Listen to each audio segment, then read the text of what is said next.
This is Eric J coming at you with street news. No, we ain't professional, and neither are the pictures taken from the inside of the Dallas County Courthouse.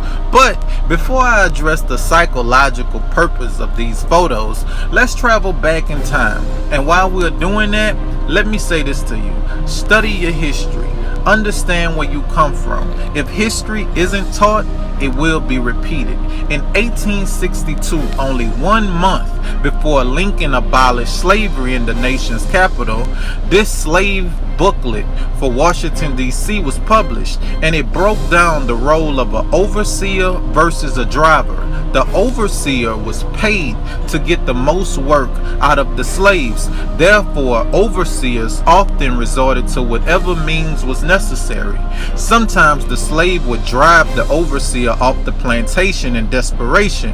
When the slaves complained that they were being unfairly treated, slave holders would most often be very protective of their property and would release the overseer. The driver was simple. The driver was slaves themselves. A driver might be convinced by the master to manage the slaves for better privileges. Drivers was usually hated by the rest of the slaves. They were the most dangerous of the slaves, but they were also the most necessary. Judge Tammy Kemp. You allowed jurors to consider Texas Castle Doctrine, which is a version of the stand your ground law, when deliberating on guyger sentencing. A commentator inside of the courthouse wrote, "Did anyone find it strange that the judge got more upset and angry at the lady that brought her laptop to court and not the person who killed an innocent human being?" Another wrote, "This is disgusting and totally inappropriate. Amber Guyger is a convicted murderer, yet Judge Kemp is embracing her as if she's a victim." Another wrote, "Black judge let white supremacist cop walk, then gave her a hug. Legal system is not set up for black people to get rehabilitation or justice. This is not a conspiracy theory or a bunch of my opinions. People elect officials based on their needs. If I vote this person into office, how will this person benefit me and my group? If I vote to elect this judge, will she take care of me and my people?" Now let's address the brother. The very fact that you believe in God and God wants you to forgive her, that has zero to do with your brother's death, because she killed him, not you.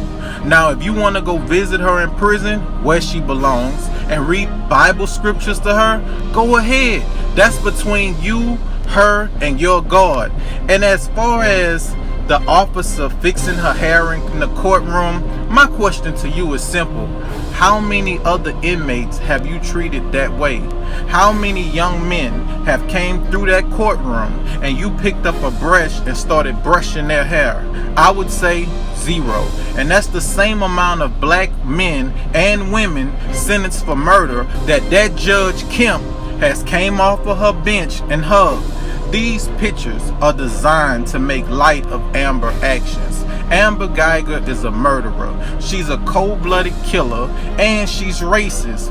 And to the mother, I'm sorry for your loss. And that son of yours who got on the stand, if he's still living with you, kick him out.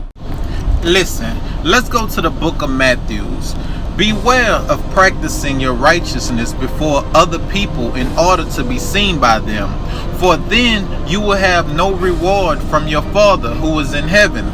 Thus, when you give to the needy, sound no trumpet before you, as the hypocrites do in the synagogues and in the streets, that they may be praised by others. Truly I say to you, they have received their reward. But when you give to the needy, do not let your left hand know what your right hand is doing, so that your giving may be in secret, and your Father who sees in secret will reward you. Listen, first Amber Guyger killed him in his apartment, and then you got on the stand and killed him for the second time.